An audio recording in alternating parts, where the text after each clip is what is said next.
He thought I would never leave until I did asterisk asterisk. He used to say it like a joke, but there was always a quiet confidence in his voice when he said it. You're not going anywhere. You love me too much to ever leave. And I would smile because at the time he wasn't wrong.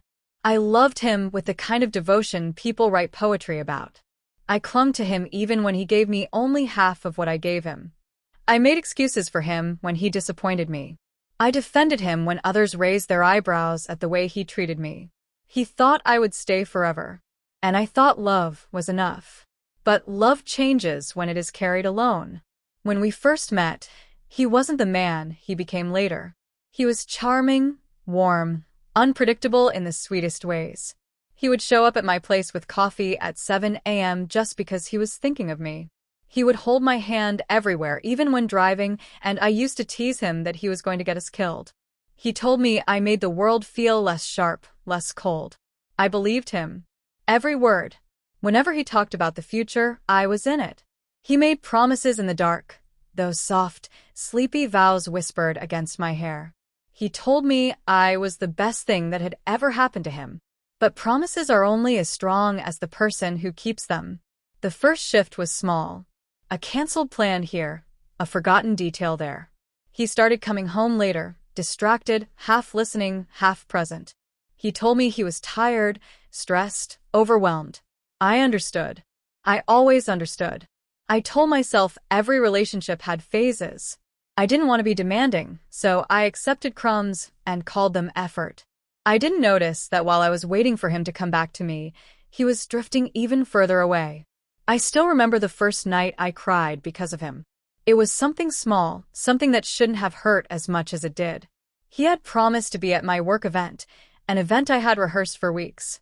My hands were shaking as I stood at the podium, scanning the room for him. He wasn't there. When I called him afterward, his voice was casual, almost bored. Something came up. You know how it is. But I didn't.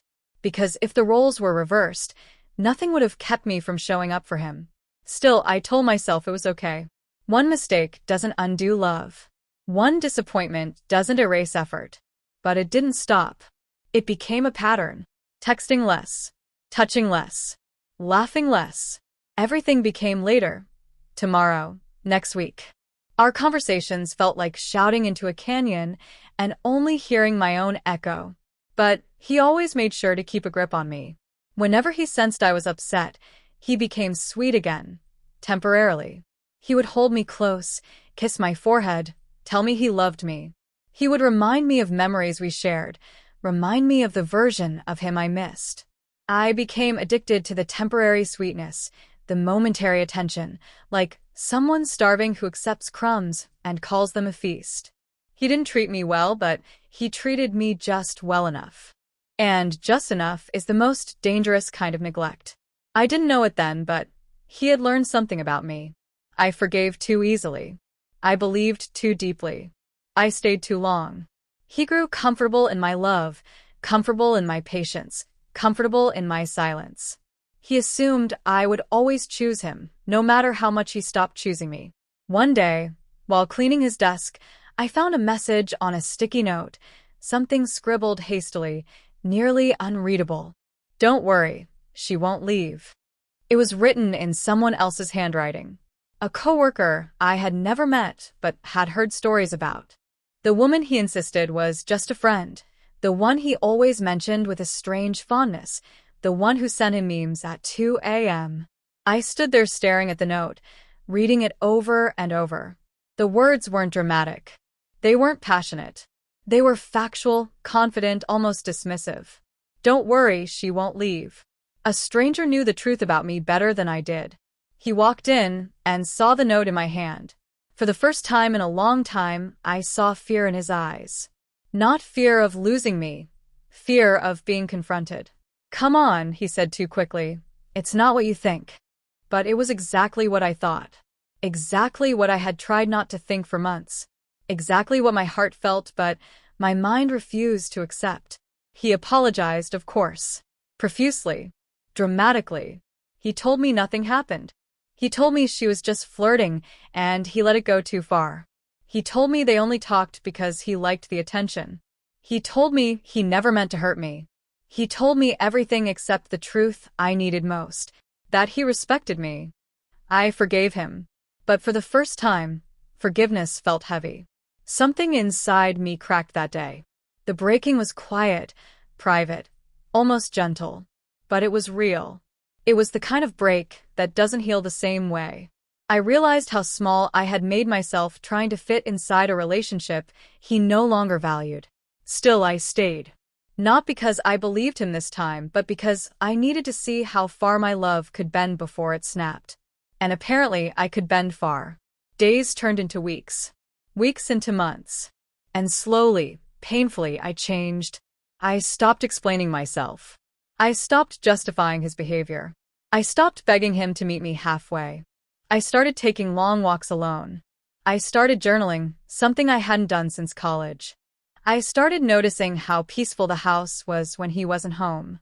I started noticing me. Then one night, after another text from him saying he'd be late, again without reason, I sat on the couch, staring at the empty living room. I realized something that should have terrified me. I didn't care that he wasn't coming home. I didn't miss him. I didn't feel lonely. I felt calm, peaceful, light, free. For the first time in years, I felt like I was breathing without effort. That night, something finally settled inside me. Not anger, not resentment, not heartbreak. Clarity. He walked in hours later, expecting the usual argument, the usual tears, the usual emotional labor I did alone. Instead, I looked at him with a stillness he didn't recognize. "We need to talk," I said. He smirked slightly, almost amused. "What now?" "I'm done." He laughed, actually laughed, and sat on the edge of the couch. "Come on, you're upset. We've been through this. You're not leaving." "I am," I said simply. "I'm leaving in the morning." The smirk faded. The amusement disappeared. His eyes widened, not with love, not with loss, but with disbelief. He had counted on my fear. He had counted on my loyalty. He had counted on my love. But he had never counted on my strength. He followed me around the house like a shadow, asking questions, making promises I had begged for years ago, suddenly offering everything I wanted too late. "You can't just walk away," he said. But I already had. "You don't mean this," he argued. But I did. "You're overreacting," he insisted. But I wasn't. "You'll come back," he whispered. But I wouldn't. He didn't apologize for the years he ignored me. He didn't apologize for the emotional distance. He didn't apologize for making me feel like an afterthought. He only apologized for losing control of the situation, control of me. Leaving wasn't loud. It wasn't dramatic. It wasn't full of screaming or broken things. It was soft. It was steady. It was final. I packed my bags quietly, with a strange, calm determination. Every folded shirt felt like closure. Every zipped compartment felt like reclaiming a piece of myself. In the morning, I walked out of the door with the sun rising behind me. The world didn't pause. Birds didn't stop singing. Cars still passed by. Life continued, but mine started over. He stood in the doorway watching me, arms folded, hurt hidden behind pride. "You'll regret this," he said. "But the thing about regret is that it belongs to the people who never appreciated what they had." I didn't look back. Not once. Leaving him didn't break me. Staying had. For the first time in years, my life became my own. I rediscovered my voice, my laughter, my dreams. I traveled alone. I tried new things. I found comfort in quiet mornings and peace in long nights. I learned that love should never require shrinking. Months later, he reached out, first with a simple text, then a long message, then a voicemail that sounded like the man I once loved, begging for a second chance. But I had already given him more chances than he deserved. He finally realized what he lost. But I finally realized what I deserved. He thought I would never leave, until I did. And the world didn't end. It began.